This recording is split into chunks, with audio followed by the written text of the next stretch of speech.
Elle s'appelle Lise Vuillam, une Haïtienne qui était juriste en France. Elle a pris le risque de tout plaquer et de venir investir aux Comores. Nous avons eu l'opportunité de mener une entrevue avec elle, au cours de laquelle elle nous a parlé de son projet et de ses ambitions en entrepreneuriat. Bonjour Lise, vous êtes une jeune entrepreneur. On aimerait savoir en premier lieu, qu'est-ce qui vous a motivé à choisir les Comores pour venir investir? Déjà, bonjour Mariam, merci de l'invitation. J'ai choisi les Comores parce que je suis venue plusieurs fois en vacances ici. Les îles me rappellent chez moi, Haïti. Je me suis rendu compte que l'environnement est préservé. Il y a énormément de potentiel en termes de projet entrepreneurial. Mon projet, principalement, c'est un projet de très long terme. C'est la production de la viande de poulet, les poulets de chair. Donc, j'ai pour ambition d'être la leader demain dans ce marché-là. Je prévois de développer des activités qui vont me permettre d'avoir des revenus fixes et réguliers. Donc c'est pour ça qu'en parallèle, je prévois de produire des fruits et des légumes et aussi de faire de ce qu'on appelle de l'exportation de produits. Donc cette troisième idée-là va me permettre aussi de mettre en valeur les Comores, les produits des Comores. Avant de vous lancer, vous venez de dire que vous êtes renseigné sur les conditions nécessaires pour ouvrir une entreprise aux Comores.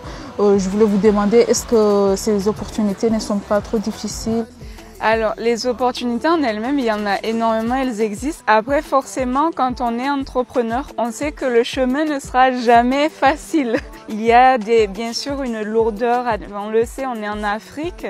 Il y a des très bons côtés, mais il faut comparer avec les mauvais côtés, savoir si on est motivé. Je vois qu'il y a quand même des facteurs qui sont encourageants.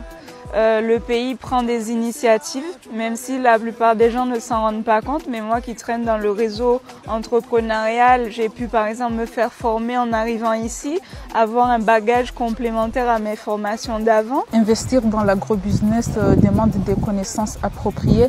Vous venez de me dire que vous avez suivi des formations. Est-ce qu'ici au Comores, vous allez travailler avec des experts?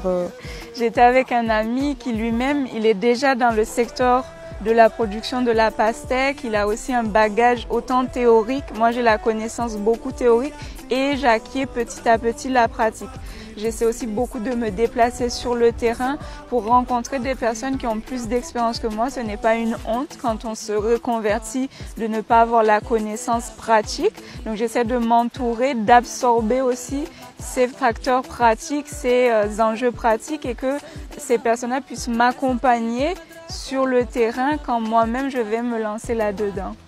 Votre page TikTok Entreprendre en Afrique est basée sur des conseils d'investir en Afrique.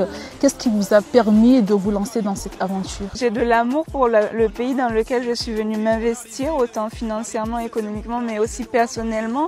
Donc j'ai tout intérêt à mettre en avant les Comores. Si j'aide les Comores à se développer, si j'aide les autres entrepreneurs à se développer, moi-même également, je m'aide aussi. Donc c'est aussi créer un réseau de solidarité, un réseau où par exemple, si un entrepreneur lance une initiative, je vais pouvoir le mettre en valeur en aidant toute la communauté à s'en sortir, toute la communauté des entrepreneurs, tous nos pays, de créer une symbiose. Donc en fait, entreprendre en Afrique a toute cette ambition à court, à moyen et à long terme. Vous êtes venu de l'étranger pour investir aux Comores, à l'inverse des jeunes Comoriens partent à l'étranger, en France et d'autres pays développés pour chercher une vie meilleure.